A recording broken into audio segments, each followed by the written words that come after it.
Good morning friends আমি এসে গেছি মনিস কিচেনে আর একটি রেসিপি নিয়ে। তোমরা নিশ্চয়ই ভালো আছো, আমিও ভালো আছি। দেখতে থাকো আজকে কি বানাচ্ছি, খুবই ভালো লাগবে আশা করি। আজকে পনিরের একটা অন্য রেসিপি করছি, সেটা দেখতে থাকো কেমন কি হয়। পনির তার জন্য এই যে পনির নিয়েছি, ক্যাপসিকাম নিয়েছি, দুটো পেঁয়াজ নিয়েছি আর পনির নিয়েছি।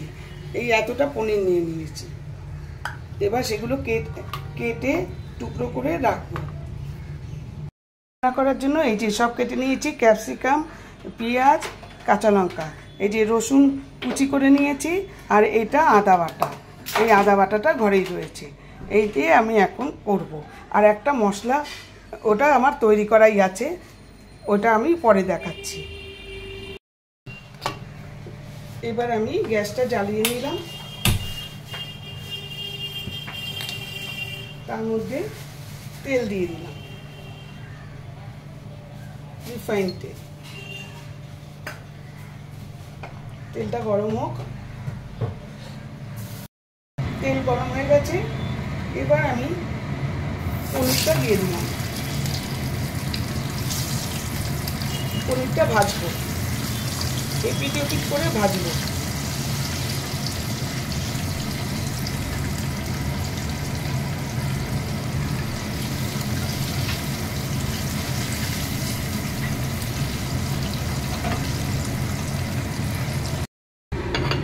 এই যে ভাজা পনির ভাজা হয়ে গেছে, গরম জলে ভিজিয়ে রাখলাম। এবার আমি পেঁয়াজগুলো দিয়ে দিলাম, কুচি করে কাটা পেঁয়াজগুলো দিয়ে দিলাম। পেঁয়াজটা ভাজা হোক। পেঁয়াজটা ভাজা হয়ে গেছে, এইবার আমি ক্যাপসিকামগুলো দিয়ে দেবো।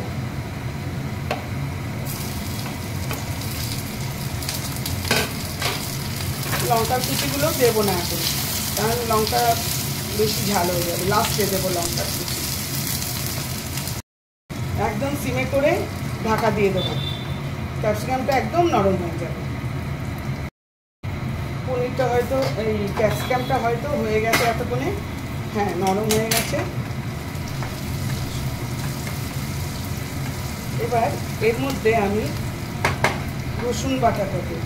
রসুনটা যে কুচি করে রেখেছি সেই রসুনটাকে দেব।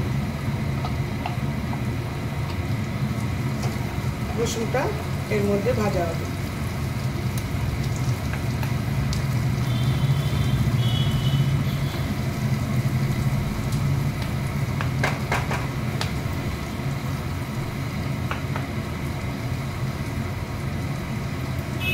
রসুনটা আগে দিলে বেশি গন্ধ হয়ে যাবে, পরে দিলে গন্ধটাও সুন্দর ওঠে, খেতেও ভালো লাগে। রসুনটা ভাজা হয়ে গেছে, এবার আমি আদা দেবো।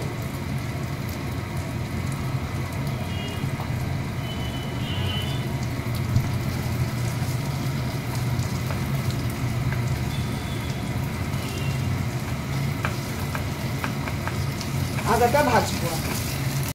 এবার আমি এই যে কাঁচা মশলার গন্ধটা চলে গেছে আদা বাটা রসুনের, এইবার আমি পনিরগুলো দিয়ে দেবো। পনিরগুলো দিয়ে এইভাবে কাটবো, দেখতেও ভালো লাগে, খেতেও ভালো লাগবে। খাবার তো আলাদা টেস্ট কিছুই হবে না, কিন্তু দেখতে ভালো লাগবে। এইভাবে কেটে দেবো।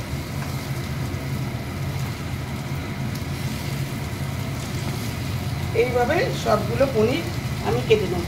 এইবার আমি কাঁচা লঙ্কাগুলো দিয়ে দেবো।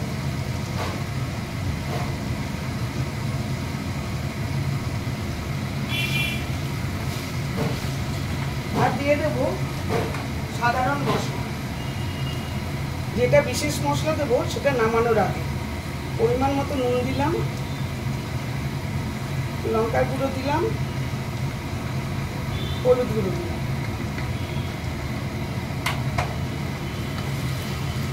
নাড়িয়ে চাড়িয়ে এটা আমি এবার একটু চিনি দিয়ে দেবো। এবার অল্প চিনি দিয়ে দিলাম, চিনি ছাড়া তো চলবেই না, পনিরের তরকারি একটু মিষ্টি হতেই হবে।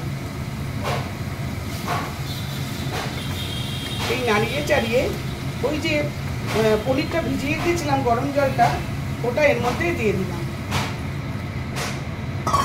দিয়ে এবারে ঢাকা দিয়ে দেবো আর সিমে করে দেবো।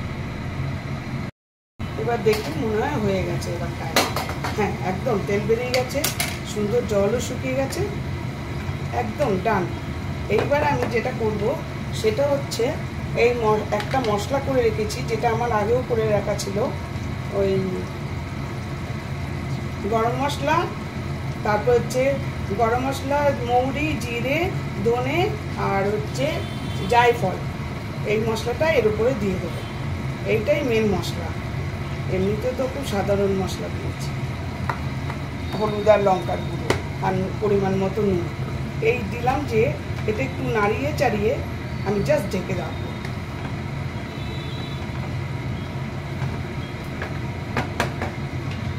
এই গ্যাস নিভিয়ে দিলাম আর এই ঢেকে রাখবো।